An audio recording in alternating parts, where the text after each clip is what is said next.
Welcome to 9th class biology. आज हम chapter 6 lecture number 4 जो कि इसका लास्ट लेक्चर है ये यहाँ एक्सप्लेन करेंगे। इसके बाद ये चैप्टर कंप्लीट हो जाएगा इंशाल्लाह, फिर हम नेक्स्ट चैप्टर स्टार्ट करेंगे। आज का हमारा चैप्टर का main topic specificity of enzymes है। हम इसमें पढ़ेंगे कि एंजाइम्स क्यों स्पेसिफिक हैं, इनके पीछे मेन लॉजिक है स्पेसिफिक होने के। तो चलिए अपना लेक्चर स्टार्ट करते हैं। फर्स्ट ऑफ ऑल एंजाइम, वैसे ये चीज़ें हमने पहले भी एक्सप्लेन की हैं, पढ़ी हैं। दो चीज़ें हमने एंजाइम्स के बारे में स्टडी की हैं। दो इनके बारे में मॉडल्स आए थे, एक इंड्यूस्ड फिट मॉडल और एक लॉक एंड की मॉडल। लॉक एंड की मॉडल के अकॉर्डिंग ये था कि हर एंजाइम जैसे कीज स्पेसिफिक होती हैं अकॉर्डिंग टू देयर लॉक्स, हर एक लॉक के लिए एक ही की होती है, उसके अलावा या उसी तरह की कीज होंगी, कोई और अगर हम कीज को यूज़ करेंगे तो उसे लॉक को ओपन नहीं किया जा सकता। इंड्यूस्ड फिट मॉडल ये था कि एंजाइम्स थोड़े से अपने आप को फ्लक्चुएट करते हैं, थोड़े से चेंज करते हैं अपने आप को, लेकिन इतना ज़्यादा नहीं करते, फिर भी वो स्पेसिफिक होते हैं स्पेसिफिक सबस्ट्रेट्स के लिए। ह्यूमन बॉडी में मोर देन 1000 एंजाइम्स होते हैं और हर एंजाइम स्पेसिफिक सबस्ट्रेट के साथ ही रिएक्शन करता है, यानी उसकी ऐसी पोजीशन, ऐसी शेप होती है कि जिस तरह की उसकी एक्टिव साइट है, एक्टिव साइट वो वाली साइट जहाँ पर आकर सबस्ट्रेट को रिएक्शन करना होता है।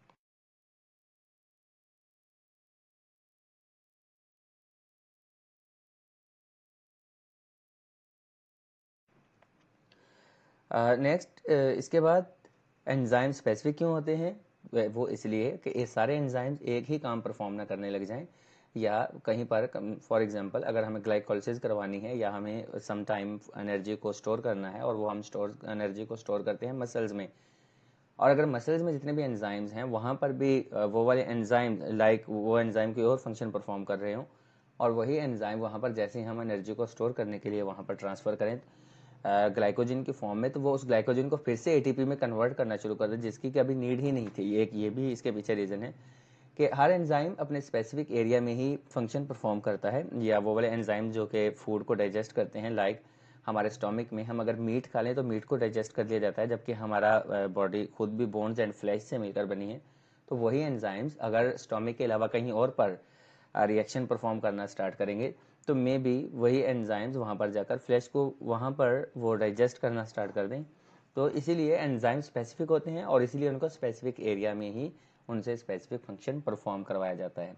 एंजाइम्स प्रोटीन से बने होते हैं। प्रोटीन्स का बेसिक जो यूनिट है वो अमाइनो एसिड्स होता है।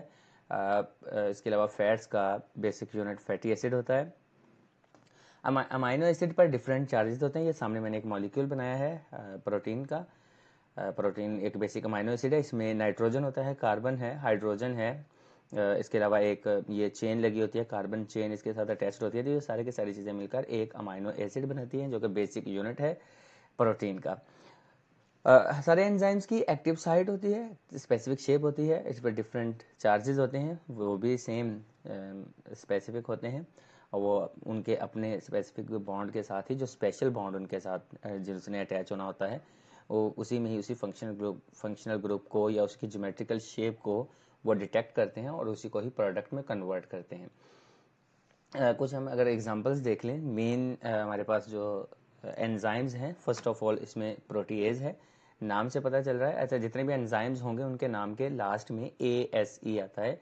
जैसे प्रोटीन है तो उसका प्रोटीएज, हमारे पास लिपिड्स होते हैं उसके लास्ट आखिर में लाइपेज, बाकी सब एंजाइम की यही लास्ट, मतलब इसकी पहचान यही होती है कि हमें पता चले कि ये नाम एंजाइम का लिखा है या किसी और चीज़ का है, तो एंजाइम के लास्ट में ASE आता है।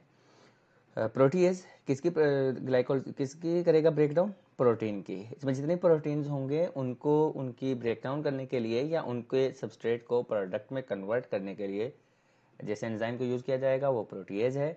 देन लाइपेज, ये लिपिड्स की या फैट्स की केमिकल रिएक्शन करवाने के लिए उनके सबस्ट्रेट को प्रोडक्ट में कन्वर्ट करने के लिए इसको यूज़ किया जाता है। वही सेम दोबारा again enzymes are bond specific, हमने पहले ये एक्सप्लेन कर लिया है। Lipase break ester bonds in fats या फिर इन लिपिड्स। एंजाइम्स की टाइप्स, दो तरह के एंजाइम्स होते हैं। ये अभी जो इनके हम टाइप्स पढ़ रहे हैं ये डिपेंड्स अपॉन देयर फंक्शनैलिटी। कुछ एंजाइम्स होते हैं जो कि किसी भी सेल के इनसाइड पे जाते हैं और वहाँ पर जाकर अपना एक्शन परफॉर्म कर रहे होते हैं, इनको हम इंट्रा सेलुलर एंजाइम्स कहते हैं, लाइक ATPase। ये क्या, ATP की प्रोडक्शन जो हो रही होती है वो इनसाइड द सेल हो रही होती है। तो एंजाइम्स क्या करते हैं, फर्स्ट ऑफ ऑल अपने आप को ट्रांसफ़र करते हैं इनसाइड द सेल और वहाँ पर जाकर ये अपना रिएक्शन परफॉर्म करते हैं।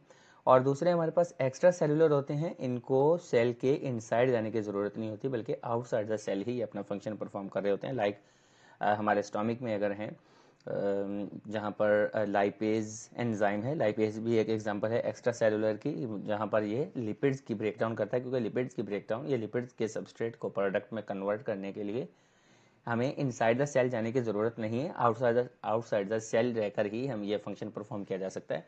तो ये दो टाइप्स हैं, intracellular and extracellular. Intracellular enzyme inside the cell function perform कर रहे होते हैं, इसके एग्जांपल एटीपीएज, और एक्स्ट्रा सेलुलर जो कि आउटसाइड द सेल अपना फंक्शन परफॉर्म कर रहे होते हैं, इनको हम एक्स्ट्रा सेलुलर कहते हैं। लाइपेज इसके एक एग्जांपल है।